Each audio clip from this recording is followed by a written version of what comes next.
Shalom Bapak Ibu, sahabat Galilea dan seluruh pendukung channel Galilea Network yang diberkati oleh Tuhan Yesus. Jumpa lagi bersama saya, Pendeta Muhammad Rusimono Arfa, bersama istri yang terkasih. Di hari Sabtu, kita boleh ada sebagaimana berada semua karena anugerah Tuhan. Amin. Nah, sebelum Bapak Ibu semuanya melakukan kegiatan berhubungan dengan weekend, mari kita siapkan diri untuk kita datang di hadirat Tuhan. Kita hendak membaca dan merenungkan firman Tuhan sebagaimana biasanya sebelum kita berkegiatan di hari ini. Mari siapkan dirimu, kita bersaat teduh, kita berdoa.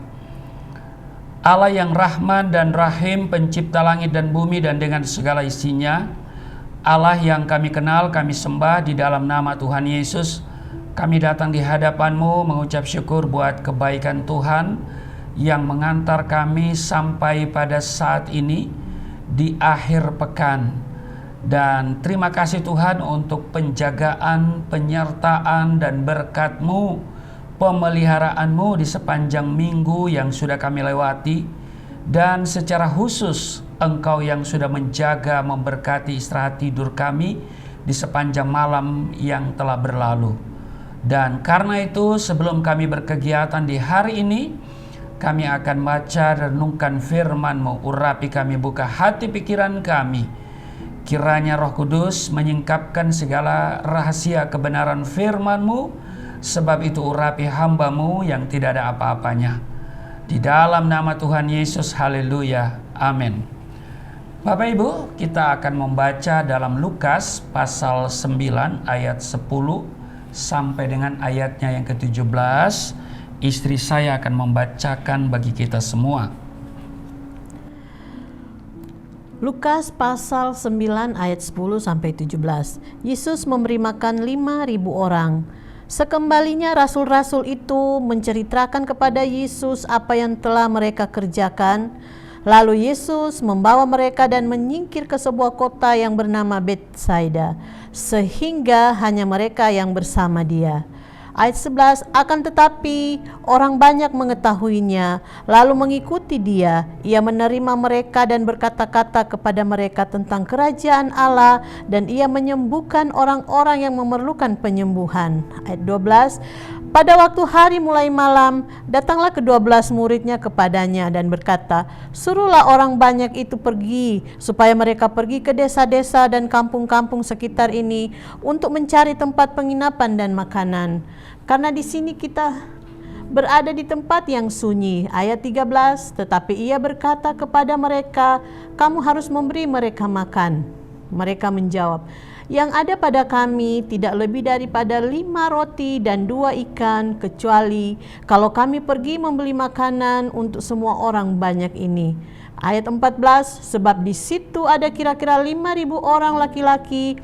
Lalu ia berkata kepada murid-muridnya, suruhlah mereka duduk berkelompok-kelompok, kira-kira 50 orang sekelompok. Ayat 15, murid-murid melakukannya dan menyuruh semua orang banyak itu duduk. Ayat 16, dan setelah ia mengambil 5 roti dan 2 ikan itu, ia menengadah ke langit, mengucap berkat, lalu memecah-mecahkan roti dan memberikannya kepada murid-muridnya, supaya dibagi-bagikannya kepada orang banyak. Ayat 17, dan mereka semuanya makan sampai kenyang, kemudian dikumpulkan potongan-potongan roti yang sisa sebanyak 12 bakul. Nah Bapak Ibu, demikian pembacaan di dalam Lukas pasal 9 pada ayat 10 sampai dengan 17. Ini perikopnya adalah Yesus memberi makan 5.000 orang. Dan Bapak Ibu, kisah tentang mujizat 5 roti dan 2 ikan merupakan satu-satunya mujizat yang dicatat dalam 4 Injil. Matius, Markus, Lukas, dan Yohanes menulis kisah ini. Dan ini satu-satunya kisah mujizat yang diceritakan oleh 4 penginjil atau penulis kitab Injil. Nah Bapak Ibu, di ayat 10 menyebutkan Lalu Yesus membawa mereka dan menyingkir ke sebuah kota yang bernama Betsaida, sehingga hanya mereka saja bersama dia. Yesus sedang mengumpulkan murid-muridnya secara khusus untuk menyendiri, supaya mereka memiliki waktu untuk bersama dengan dia. Tetapi Bapak Ibu, ternyata orang banyak mengetahuinya dan kemudian mengikuti mereka. Nah, melihat orang banyak datang kepadanya, Yesus menerima mereka, bahkan ia mengajar dan menyembuhkan yang sakit. Itu di ayatnya yang ke-11. Ya, kalau saya bacakan kembali pada ayatnya yang ke-11 dikatakan begini Bapak Ibu. Akan tetapi orang banyak mengetahuinya lalu mengikuti dia. Ia menerima mereka dan berkata-kata kepada mereka tentang kerajaan Allah, dan Yesus menyembuhkan orang-orang yang memerlukan penyembuhan. Yesus menyembuhkan mereka yang membutuhkan penyembuhan. Jadi ayat ini menegaskan bahwa Yesus tidak pernah menolak siapapun. Sekali lagi, Yesus tidak pernah menolak siapapun yang mau datang kepadanya. Haleluya. Nah, dalam kondisi apapun, Bapak Ibu, jika kita mau mendekatkan diri kepada Tuhan, maka Tuhan pun mendekat kepada kita. Amin. Yesus selalu menerima saudara dan saya.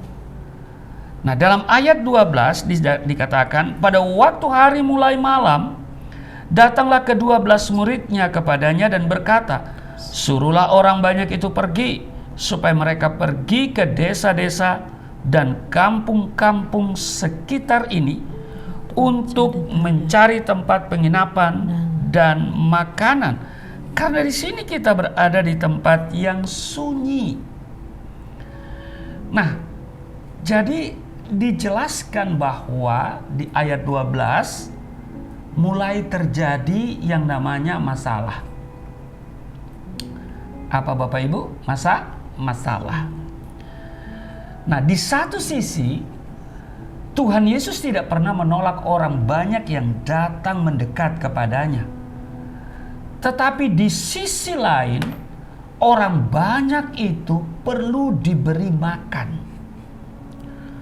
Murid-murid mengetahuinya dan mereka datang kepada Tuhan Yesus. Tetapi mereka datang dengan menawarkan solusi kepada Yesus. Sekali lagi, murid-murid itu datang menawarkan solusi, bukan meminta solusi dari Yesus. Murid-murid datang dengan cara pikiran mereka, bahwa orang banyak itu sedang kelaparan, dan solusinya adalah menyuruh mereka pulang saja dan mencari makanan sendiri-sendiri. Namun, kalau kita perhatikan di ayat 13, tetapi Yesus berkata kepada mereka, kamu harus memberi mereka makan. Jadi Yesus katakan, kamu harus memberi mereka makan. Cara kita bukan cara Tuhan. Amin. Amin. Solusi kita bukan solusi Tuhan. Ketika kita datang mendekat kepada Tuhan, Bapak Ibu, jangan bawa solusi kita kepada Tuhan. Amin.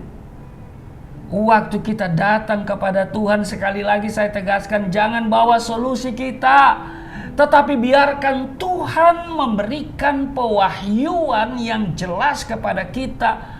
Biarkan Tuhan yang memberikan solusi. Amin. Terkadang kita berpikir dengan cara pandang kita sendiri, namun tidak menyelesaikan masalah.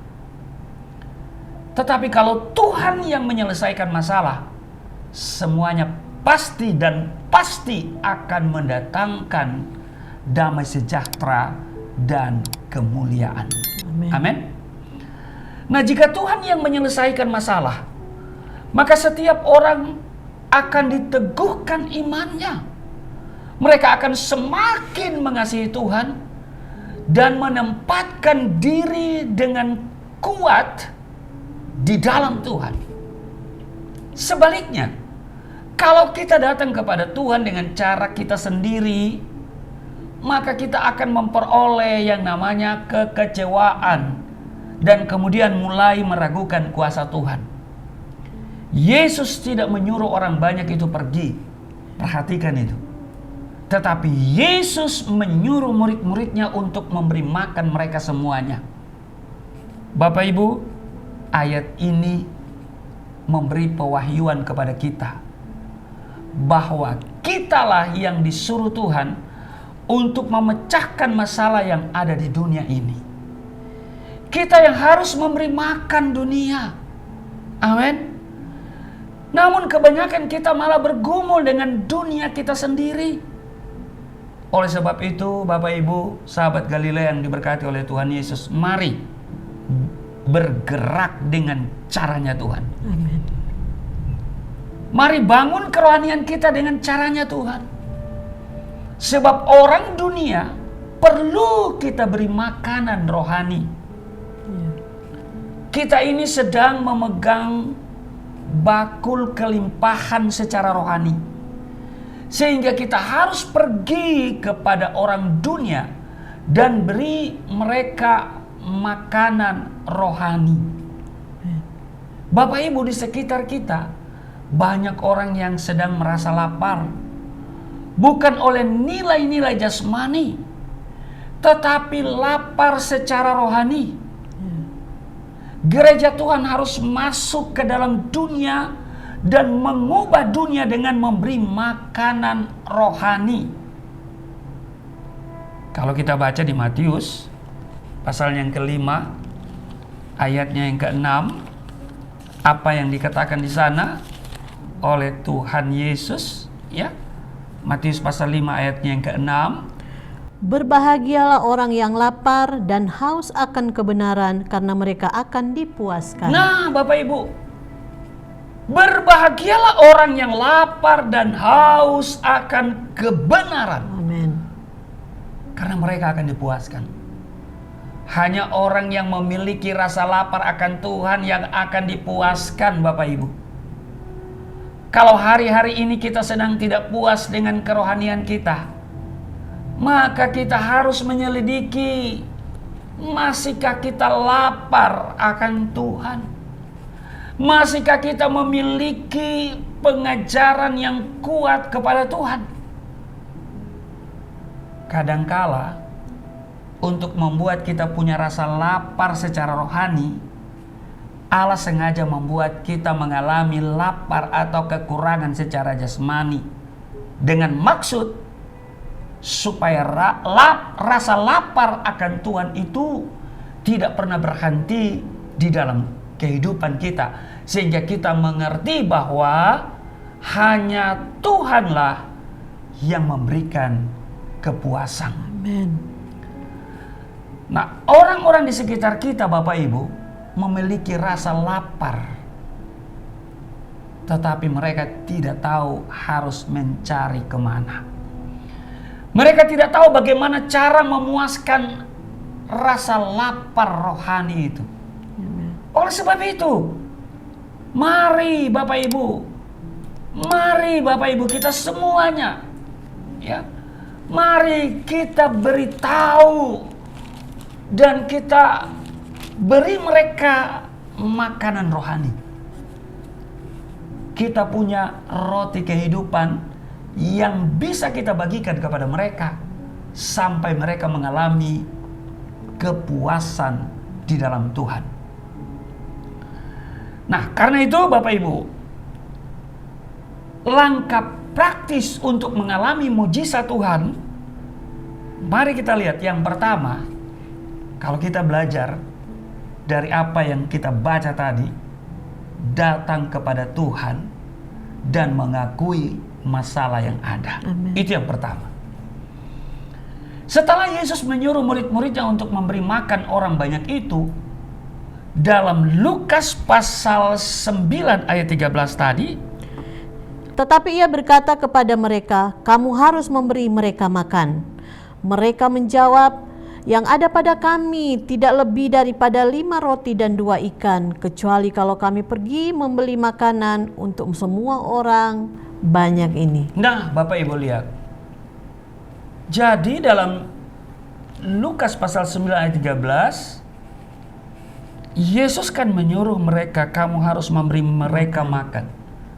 Tetapi mereka menjawab begini, yang ada pada kami tidak lebih daripada 5 roti dan 2 ikan, kecuali kalau kami pergi membeli makanan untuk semua orang banyak ini. Bapak Ibu sahabat Galilea yang diberkati oleh Tuhan Yesus, murid-murid mengakui bahwa yang ada pada mereka hanya 5 roti dan 2 ikan. Bahkan kalau kita baca di Yohanes pasal 6 ayatnya yang ke-7, di sana mencatat bahwa Filipus berkata kepadanya, apa yang Filipus katakan? Roti seharga 200 dinar tidak akan cukup untuk mereka ini, sekalipun masing-masing mendapat sepotong kecil saja. Nah, Bapak Ibu lihat bahwa roti seharga 200 dinar tidak akan cukup untuk mereka ini, sekalipun masing-masing mendapat sepotong kecil saja. Murid-murid menyuruh orang banyak itu pergi karena mereka merasa tidak punya apa-apa untuk diberikan. Lalu mereka datang kepada Yesus dan mengakui masalah yang ada. Bahwa orang banyak itu perlu makanan dan mereka tidak punya apa-apa. Mereka tidak punya cukup uang untuk membeli makanan. Saudara, dalam perjanjian baru ada 20 kali Yesus menyuruh murid-muridnya untuk meminta. Saudara punya masalah apa? Saudara punya sesuatu pergumulan dan saudara tidak punya apa-apa? Saudara pikir mustahil dan mungkin orang berkata tidak mungkin. Tapi mari datang kepada Tuhan Yesus. Sampaikan apa masalahmu. Sampaikan pergumulanmu. Karena Tuhan Yesus Maha sanggup untuk memberikan apa yang kau minta. Tuhan Yesus Maha sanggup untuk menyediakan yang engkau butuhkan. Jadi Tuhan mau kita datang dan mengakui setiap keperluan kita dan meminta kepadanya. Ada pemahaman yang salah yang mengatakan begini, bahwa ya karena Tuhan tahu segala isi hati kita, maka kita tidak perlu lagi meminta kepada Tuhan. Saudara, ini pemahaman yang keliru. Tapi yang benar adalah kalau kita butuh, maka kita harus meminta kepada Tuhan. Jangan berpura-pura dan kemudian membatasi diri kepada Tuhan. Kalau kita perlu pertolongannya, kita harus datang dan mengakuinya kepada Tuhan. Kadang-kadang kita menahan diri dan kemudian malu mengaku kepada Tuhan, sehingga kita tidak dipuaskan. Mari datang kepada Tuhan Bapak Ibu, khususnya dalam persekutuan di dalam ibadah. Sebab ibadah adalah tempat yang terbaik untuk kita membuka diri dan melampiaskan segala keperluan kita kepada Tuhan. Percayalah, setiap detik kita minta, setiap detik juga Tuhan bisa beri kepada kita. Amin. Amin. Itu yang pertama. Jadi kita harus datang kepada Tuhan, mengakui, ungkapkan semua masalah yang ada. Yang kedua, periksa apa yang kita punya, bukan apa yang tidak kita punya. Yohanes pasal 6 ayat 9, apa yang dikatakan di sana? Di sini ada seorang anak yang mempunyai 5 roti jelai dan 2 ikan. Tetapi apakah artinya itu untuk orang sebanyak ini? Nah, Bapak Ibu, Tuhan menginginkan apa yang ada pada kita, bukan apa yang tidak ada pada kita. Tuhan memberkati kita dengan apa yang ada pada kita, bukan apa yang tidak ada pada kita. Tuhan memakai kita dengan apa yang ada pada kita, bukan apa yang tidak ada pada kita. Amen. Kita perlu memeriksa apa yang kita punya. Tidak peduli apakah yang kita punya itu terlalu kecil atau sedikit, itu bisa dipakai oleh Tuhan. Mujizat dalam kisah ini itu bisa terjadi karena ada yang mengaku dan punya 5 roti 2 ikan. Percayalah, mujizat Tuhan masih tersedia bagi setiap kita. Amin. Mujizat Tuhan masih disediakan bagi saudara dan saya, bagi kita semua. Jangan pernah menganggap kita terlalu kecil atau sedikit atau tidak penting. Apa yang ada pada kita, sekalipun itu terlalu kecil, mungkin sedikit, atau bahkan mungkin tidak penting, jangan anggap itu hina. Karena Tuhan bisa pakai yang kecil, yang sedikit, yang tidak penting menjadi banyak, menjadi penting dan menjadi sangat berarti. Tuhan bergerak dari yang kecil kepada hal-hal yang besar dan ajaib. Amin. Amin. Amin. Keluaran pasalnya yang keempat, ayat 1 dan 2, di sana menjelaskan kepada kita. Keluaran pasal 4 ayat 1 dan 2 dikatakan begini.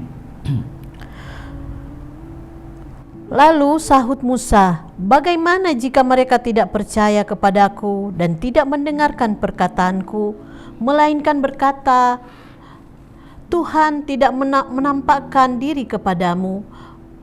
Tuhan berfirman kepadanya, "Apakah yang di tanganmu ini?" Jawab Musa, "Tongkat." Tuhan bertanya, apakah yang ada di tanganmu itu? Tuhan bertanya kepada kita, apa yang ada padamu? Tuhan bertanya kepada Musa, apakah yang ada di tanganmu itu? Apa jawab Musa? Tongkat. Sekalipun Musa tidak pandai bicara di depan banyak orang Israel, Tuhan bisa pakai Musa dengan apa yang ada padanya, yaitu sebuah tongkat yang sederhana. Tongkat Musa itu akan mendatangkan mujizat. Amin. Amin. Tongkat Musa itu akan mendatangkan mujizat Tuhan, Bapak Ibu. Keluaran 4 ayat 17 dikatakan apa di sana?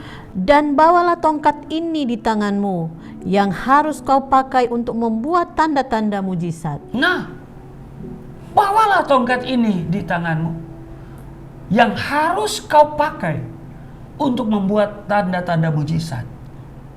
Bapak Ibu sahabat Galilea yang diberkati oleh Tuhan Yesus, mari periksa apa yang ada pada kita. Itu bisa dipakai oleh Tuhan untuk mendatangkan dan untuk mengadakan tanda-tanda heran, tanda-tanda ajaib, mendatangkan mujizat. Jangan nilai rendah apa yang ada padamu. Amin. Karena hal itu bisa membawa kedahsyatan yang luar biasa. Itu akan mendatangkan, membawa kedahsyatan Tuhan yang luar biasa. Keluaran 4 ayat 20.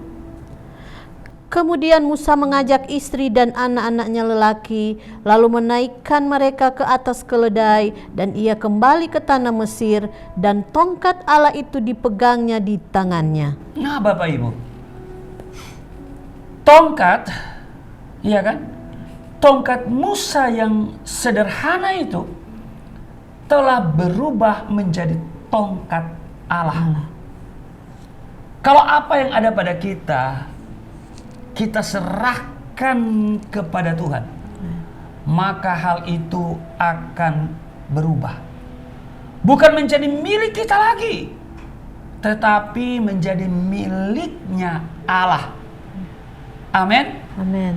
Jadi saudara, yang pertama adalah datang kepada Tuhan dan nyatakan masalah yang ada. Yang kedua apa? Periksa apa yang kita punya, bukan apa yang tidak kita punya. Dan yang ketiga yaitu apa? Mengucap syukur. Yohanes pasal 6 ayatnya yang ke-11 memberitahu kepada kita semua. Dikatakan Yohanes pasal 6 ayat 11,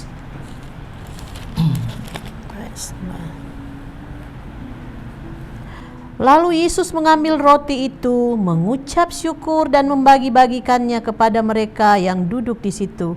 Demikian juga dibuatnya dengan ikan-ikan itu sebanyak yang mereka kehendaki. Nah, yang ketiga mengucap syukur. Amin. Yesus mengambil roti itu, mengucap syukur dan membagi-bagikannya kepada mereka yang duduk di situ. Ada berapa banyak mereka yang duduk? Laki-laki ada 5.000, tidak termasuk perempuan dan anak-anak.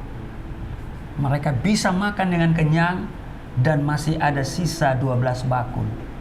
5 roti dan 2 ikan dibawa kepada Yesus dan ia mengucap syukur atasnya. Sehingga terjadi mujizat. Amin. Amin. Terjadi kelimpahan 12 bakul. Kita harus mengucap syukur dalam segala hal. Karena melalui ucapan syukur terjadi transformasi Allah. Mari kita penuhi hidup kita dengan ucapan syukur.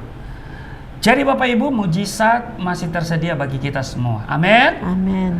Karena itu langkah yang harus kita buat yang pertama adalah datang kepada Tuhan, nyatakan, akui, ceritakan masalah yang ada padamu.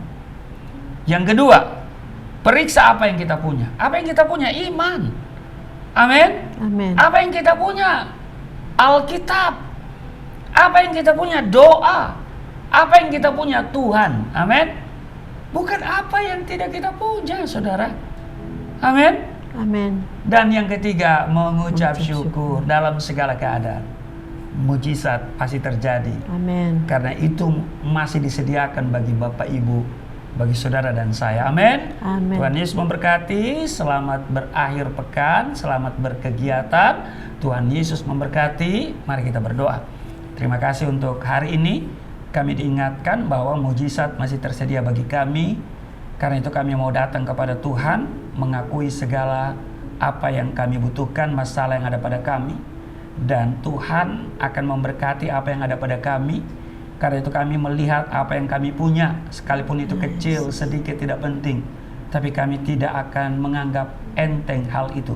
Sebab apa yang kecil, yang sedikit Tuhan bisa pakai untuk menjadi besar dan dahsyat. Amin. Kami juga diajarkan untuk mengucap syukur dalam segala keadaan. Terpujilah Engkau, berkati seluruh sahabat Galilea dalam kegiatan akhir pekan ini bersama keluarga mereka. Lindungi, sertai semuanya penuh damai sejahtera. Tidak ada yang celaka, tidak ada yang sakit-sakitan. Di dalam nama Yesus kami berdoa dan mengucap syukur. Haleluya. Amin. Amin.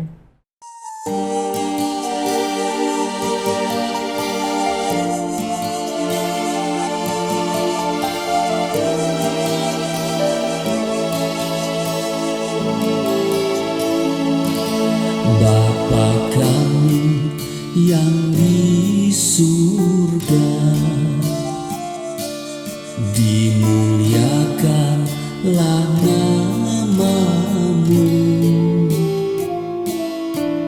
Datanglah kerajaan, jadilah kehendak-Mu di bumi seperti di surga.